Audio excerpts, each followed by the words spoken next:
useful at all for you? Sure. I mean, to the sense that it allows us to, I think it's important to put aside what didn't happen and establish what didn't happen. So again, we have the time and the focus on what did. Sir, Senator Heinrich said by not answering questions, the Attorney General was obstructing the investigation. Do you agree with that? He did answer questions. I don't know what question he didn't answer other than a detailed outline of every conversation he had with the President. But he described the meeting on February 14th. He talked about his reaction to it. He talked about what Comey said to him in reaction to it. He sat there for 3 hours and answered questions in great detail about every meeting, the meetings he recalled, the ones he doesn't. I don't really understand what answer they want other than a detailed breakout of every conversation he had. But part of it is he is recused from the Russia investigation. So he is not supposed to be involved in conversations about that, and so I'm not sure how he's supposed to answer on a topic he's not supposed to be involved in. Is it problematic for the Attorney General, given you mentioned it was his recusal, but is it problematic that hasn't been briefed on the Russian efforts to influence the election? Well, the recusal has to do with anything investigating the 2016 effort. As I've said repeatedly, the Russians didn't end on November 2016. They're going to continue, and to the extent there are new matters involving Russia or any nation for that matter, I don't think that is within the scope of the recusal. When it came to Senator Cotton saying that there hasn't been any evidence of collusion or any evidence of work, what do you think? What do you say to those remarks, and what do you think? And how? Well, it's not Senator Cotton that says that. Other senators. Senator Feinstein has said that. I don't know. I challenge you to find a single senator who says they have evidence of collusion. What do you think is the ultimate goal of this investigation then? To describe exactly what the Russians did to interfere in our election, how they did it, who they did it with, so that we are prepared for future elections and future efforts on their behalf that they're going to undertake to try to undermine our electoral process. That is the central focus of this investigation. If in the process of identifying what they did and how they did it, we find that there were Americans that wittingly or unwittingly participated in it, that's important to know.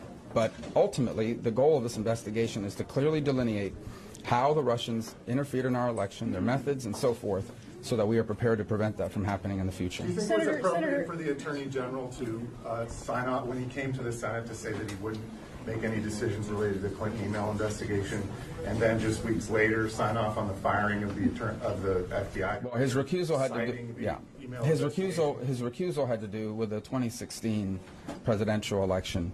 In terms of the overall job performance of the FBI director, it is within the purview of the Attorney General to review it. If you read the letter that he wrote, it makes no mention of the Russia investigation. What about the Clinton email investigation? Again, I mean, that to the extent that is within that was a closed matter, and so what the issue that he was dealing with there was his performance in carrying that out in terms of the public statements that he made and the like. Senator Rubio, Jim Comey testified that he told the Attorney General that he was not comfortable being one-on-one with the President in the future, and he says the Attorney General didn't respond. Sessions testified today that he did respond. Who do you believe? Well, we don't have a videotape of it, so there's really no way to deduce. You have two people who, under oath, two people that I have found to be truthful and honorable, under oath, give a different testimony about what exactly happened after the fact. I'm not sure we'll ever be able to determine. But in the end, that doesn't go to the heart of the investigation. Whether he responded or not doesn't go to the heart of the Russia investigation. It's just a question of whether or not Comey took his complaints to the right person and whether or not Sessions responded in an appropriate way. But it in no way impacts our fundamental goal here, and that is to identify and lay out Russian interference efforts. Do you have full faith in the Attorney General to remain in that position? I have no reason not to at this point. Certainly not from anything I heard today. And do you think he stonewalled the committee today? No. I think he answered every question he thought he could, as truthfully as he possibly could, to the extent he had a recollection on it. Obviously, there are issues that he wasn't going to get into because as Attorney General and as a member of the Cabinet, he doesn't feel it's appropriate to outline in great detail every conversation he's had with the President of the United States. He obviously doesn't keep notes the way Director Comey did either. Senator Reid said that the letter that was sent by Rosenstein was covered. The President said I fired him because it was the Russian thing. There was a different reason said for the letter, and the letter was covered. Do you agree with that? I have no basis to make a judgment on it. I mean, but the President, you'll have to ask the President why he said what he said, and you'll have to ask Rosenstein why he wrote what he wrote. I have no reason to believe that Rosenstein didn't believe what he wrote in his letter. And finally, what about his answer about maybe, if you had Russian collusion, would you have left the campaign? He answered first maybe, and then another senator asked him, well, maybe, yeah, I would have. Did that bother you when he said maybe? Not, I mean, it's kind of the way he speaks and expresses himself. I don't have any doubt that he would have. I mean, I've never known Jeff Sessions to be a pro-Putin activist. Do you feel like he was forthcoming Yes, in his testimony? I do. I think he was looking forward to the opportunity to speak to the. He is the Attorney General of the United States. He's not a former member of the government, and he was as forthcoming with us today as Director Comey would have been had he still been FBI director. But he also said he couldn't reveal a number of his conversations. He didn't even commit to doing that behind closed doors. Because it has to do with his role as Attorney General and the need for the President of the United States to feel like he can speak to the Attorney General in a way that doesn't ultimately wind up entirely in the public domain, no different than any other executive job in the country. The bottom line is this, though. If he is recused from the Russia investigation, then he really isn't having conversations with the President on the Russia investigation. And if he's not upholding that recusal, he's violating his own policy and potentially the law. And there's no evidence that he has violated that. Senator, Should you've he now have heard had a from role in James the Comey Comey firing? and you've Should he heard from have a role? Sessions today. What? Should he have had a role in the Comey firing? Yeah, he's still the Attorney General. The FBI works on more than just the 2016 investigation. There is a broader job here to be done by the FBI, and if the director is not performing up to the standards that the Attorney General feels are right, he absolutely has a role to play in that decision, so long as it had nothing to do with the Russian investigation, which is what he testified today. Senator, you've now heard from Sessions and from... What? Do you empathize with him? He said that he's there's secret innuendo and he's offended by that. Do you understand his point of view? Do you empathize with it? Well, I mean, anybody who feels like things that are being said about them in the public domain that aren't true and don't feel like they have an opportunity to defend themselves, no matter who they are, you would feel, you would understand if that were happening to you, how you would feel. But again, I mean, it doesn't go, at the end of the day, the issue here is whether or not the Russians interfered in our election. I think we know the answer to that. And then outlining how they did it. And these issues that you're asking about whether I empathize with him or not about these issues, are irrelevant to the broader question of the Russian interference, which is what I hope we'll get back to here. Did you and Senator Khan discuss the Russia investigation with your meeting with President Trump? No.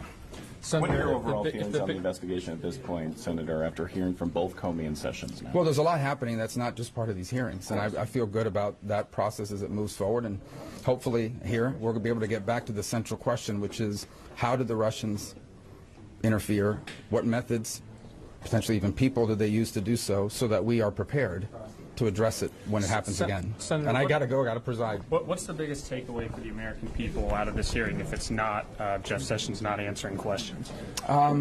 He did answer questions. I don't understand how anybody could say he didn't But I answer mean, the questions. executive, there's obviously a lot of people are going to say that's a big But I moment think out of that's this. What's true. the biggest takeaway if it's not that? In the 6 years I've been here, that's been true of people in the cabinet all the time. I mean, there is a limit to, unless there's wrongdoing, there is a limit to what people will testify to in a committee hearing. So what was the because most important thing we learned today? that there's a sharp disagreement over what happened on February 14th, in terms of how that played out, but more importantly, that in his time on the campaign, he didn't interact with anybody he thought was trying to influence him.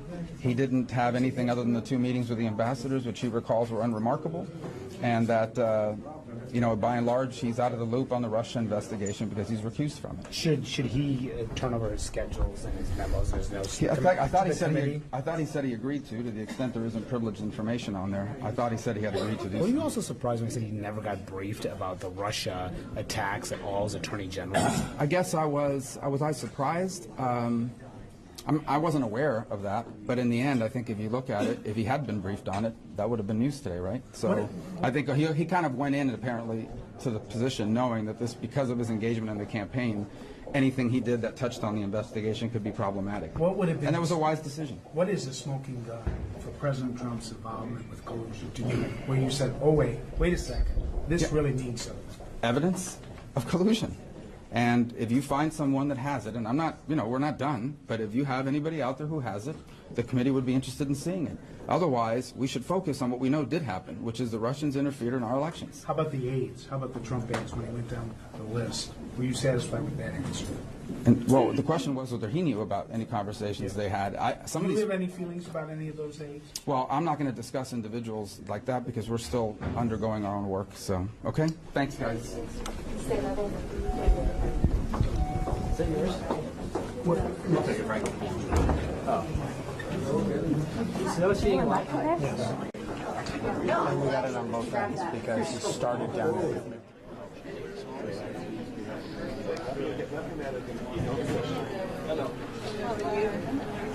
They Yeah.